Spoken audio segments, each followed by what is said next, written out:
Hello and welcome to another episode of the djproject Criterion Collection.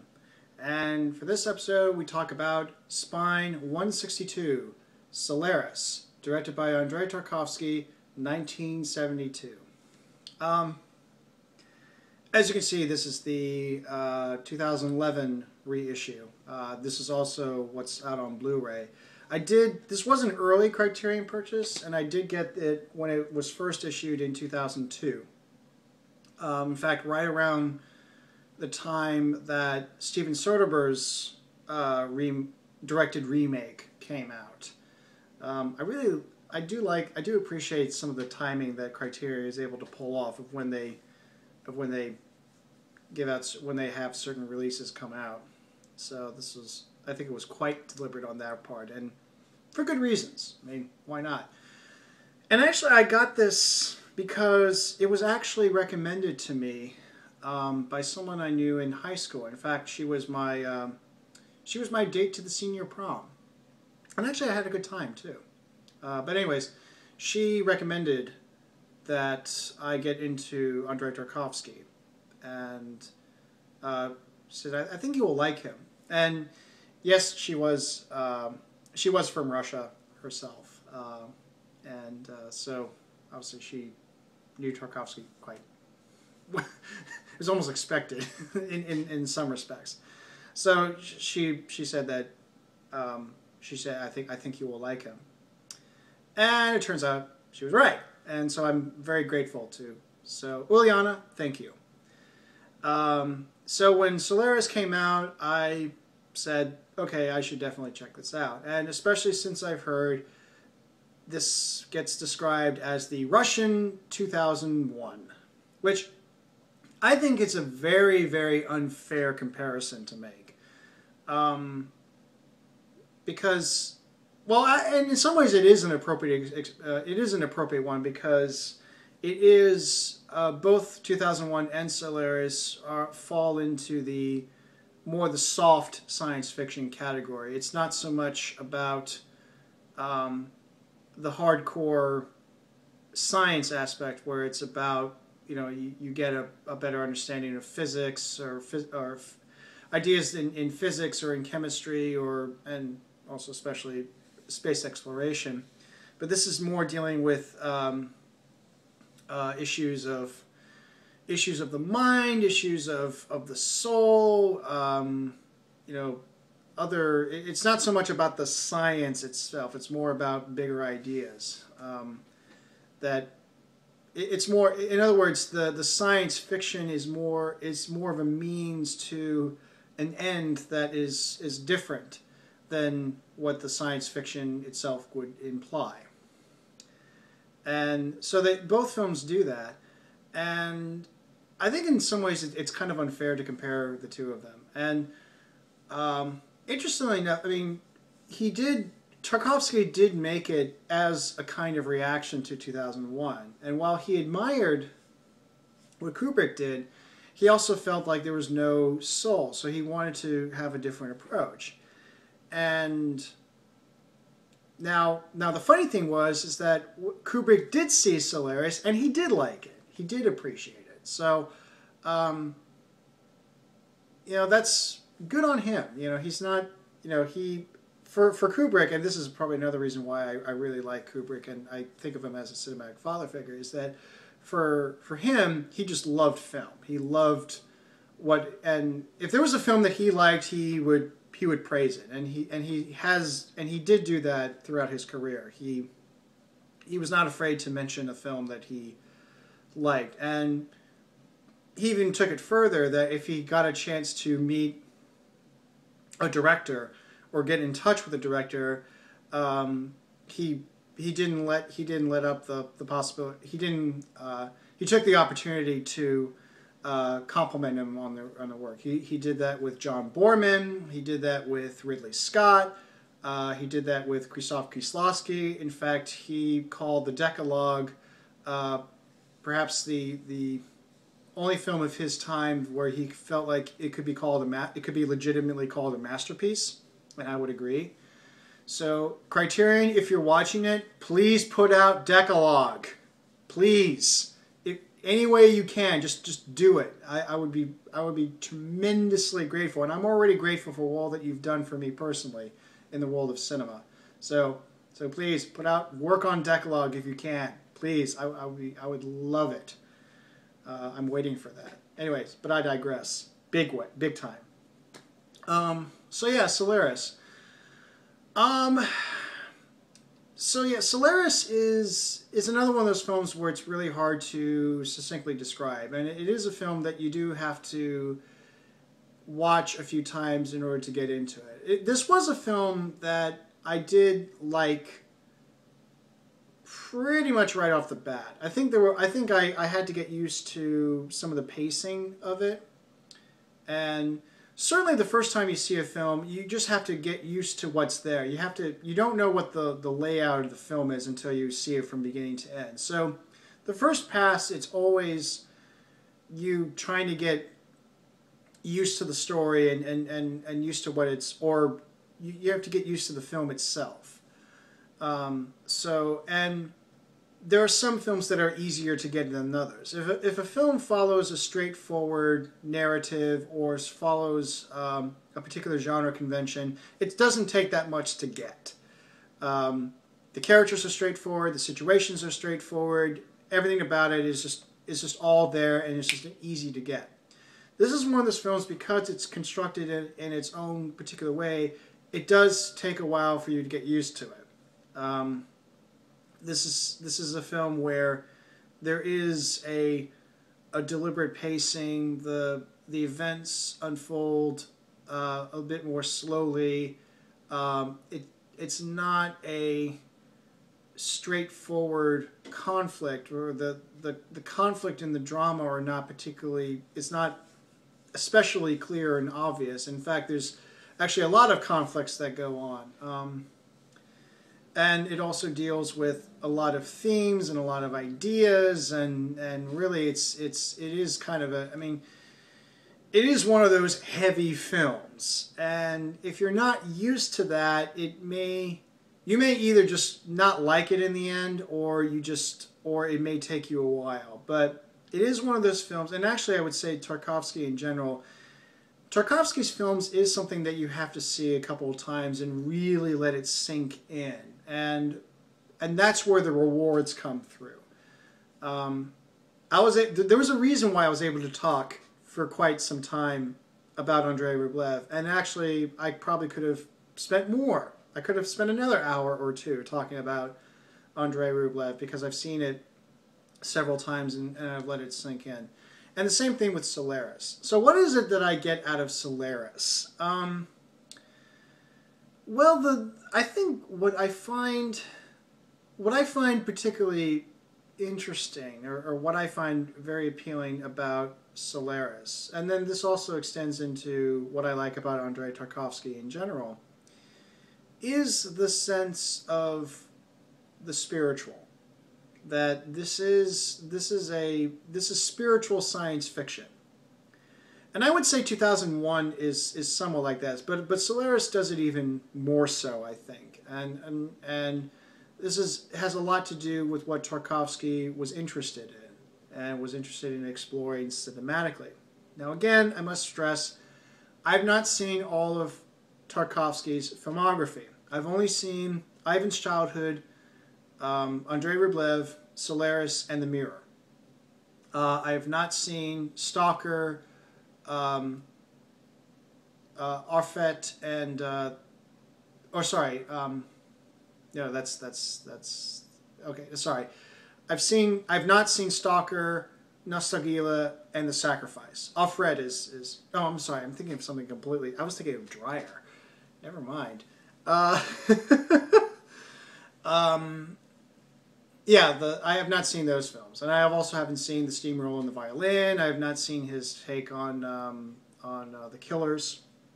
I think that's it as far as Tarkovsky. But anyways, but the films that I have seen, and also what I've read about the films that I haven't seen, I get the sense that he was really exploring things like memories and dreams, and sort of how the difference between how we see things versus what they are, those kinds of things, and so and that's what I find really fascinating about Tarkovsky. So going back to Solaris, this may end up being one of those slight rambling things, but I'll try to keep it as contained as I can. But with Solaris, it is more of a spiritual journey, and I get the sense that what Solaris is more about is what does it mean to be human, and in that sense, I think of this. I think I can kind of compare this to some extent to Blade Runner, because it also deals with those themes, and I think Solaris was based on a novel by Stanislav Lem, and he is in the category of soft science fiction writers. Other examples of soft science fiction writers would be, I think Ray Bradbury is considered soft science fiction, and Philip K. Dick is another example, which again makes sense with the whole Blade Runner comparison. But yeah, what I get out of Solaris is, what does it mean to be human?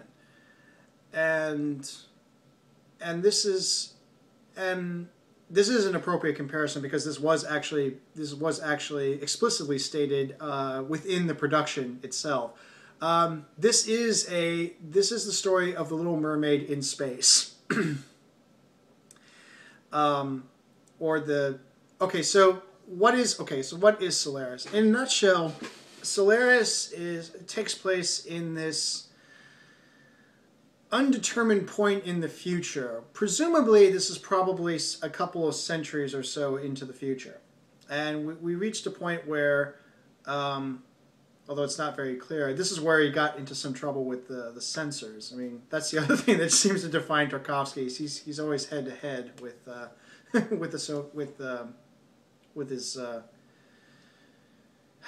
film company / government. But at any rate, so at some point we've in the future, we're in the space exploration, and we've encountered this planet called Solaris, and it's this planet of basically it's sort of this ball of unformed energy, and in our attempts to try to understand this planet, it also drives the crew crazy. And Dr. Klein is sent. He's actually I want to say he's a psychologist. Yeah, I believe he's a psychologist. He was sent to go over to the station that's orbiting this planet and to determine whether to continue the mission or not, or to assess like what should be done. And there's a few ideas: to shut down the mission entirely, to bombard the planet with radiation to try to diminish the effects that the planet has on the crew. And so he goes there, and he goes into it already with some issues. There's an uneasy relationship he has with his parents, actually with his father. And this is the other thing about Tarkovsky, is that not only is this is an unconventional narrative, there's a lot of oblique narrative. You're not really sure about the relationships between the various people, and people show up once and you're kind of wondering, okay, what's that all about? But then they don't ever show up again, and you're like, okay, what's this? So there's a lot of things that have to sift. This is why you should see it a few times. If you haven't seen this already, you should see it a few times in order to get the layout and the relationships and such. But anyways, so there's an estranged relationship with his father. There's also his wife had died, which also there was already problems in the marriage to begin with, and then she eventually committed suicide. So he's already coming into this planet with a lot of baggage, as it were. And then he shows up on the station, and then there's only two other people in the station that's there. And supposedly there's supposed to be three, but he finds out that one of them had committed suicide before he arrived. And so they all try to prepare him for these phantoms that show up. This is what the planet does. It's this unformed energy that can assume various forms, and this is related to the thoughts of whoever is in the present. So, in other words, the Solaris can be seen as a way of generating a reflection of whoever is looking at it. So it becomes a kind of mirror, as it were, for the crew. And so, and these phantoms, or these guests, as they're called, they have something to do with the personalities of those in the station. So for Klein in this case, it's his estranged dead wife, Hari, who shows up, and so there's this conflict. So one of the conflicts that emerges is that on the one hand, she is a creation of this planet. It's not really Hari, but it assumes the shape of Hari, and so it's very much and this is why the Little Mermaid comparison works really well. It's a creature that is trying to be human, or trying to understand what it means to be human, and this is all at the same time that certainly at that point we have no understanding of what being human is, just like as we probably don't now. So this is what makes the film kind of enjoyable. It's more of the thematic explorations, and in this case, one of the big things you come away with is some ideas of what it means to be human. Is it in the way that we relate to each other, or not relate, or sometimes not relate to each other? Is it in the way that we suffer, or even cause suffering in others? Is it the way that we reflect on the past? Is it the way that we try to learn from our past? Is it the way we try to practice some kind of virtue? It's all those things. And I'm sorry if I'm being a little bit vague about it. One, I'm trying to keep this under control. And two, it is one of those films where it really does, you have to kind of see it for yourself in order to extrapolate for it. So, but like I said before, I think what I ultimately get out of it is that this is spiritual science fiction, and I think what I tend to focus on, and this is probably what most people tend to focus on when they see this, is the interaction between Dr. Klein and Solaris Hari. You see and basically what, as Hari is understanding him, and by a certain extension understanding humanity, because she's kind of a, you can kind of think of her as sort of an as one of the many ambassadors of Solaris to human beings. As she's understanding what humanity is, he's also understanding something about himself, and more about himself. And I also do feel like Solaris does become a kind of strange science fiction monastic locale. And again, I think this is the Orthodox Christianity talking, and perhaps maybe assuming too much that Orthodox Christianity informed a lot of Tarkovsky's works. I would say that it's probably one of the inspirations. It's not the main inspiration. Tarkovsky was more interested in just spirituality in general, not at the exclusivity of one particular school of thought or tradition. But I do feel like there is something quite monastic about it, that of going to a place and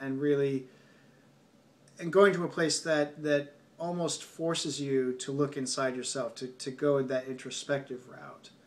So again, if you want to take that kind of journey, it's definitely the film for you. But I also understand if you don't like those kinds of journeys, then it's going to be quite a an interesting 3 hours or so. So how long it is? Or no, it's not even 4. It's 2 hours 46 is what the length is. So it's, but again, it's the pacing of it and the way it's shot. There's a lot of the thing that the Tarkovsky's signature was using a lot of long takes and doing as minimal cutting as possible. He wasn't a big fan of Eisenstein and the use of montage, and in fact, if anything, he wanted to avoid montage as much as possible. He wanted to keep things within a scene, within a particular location, and just have a combination of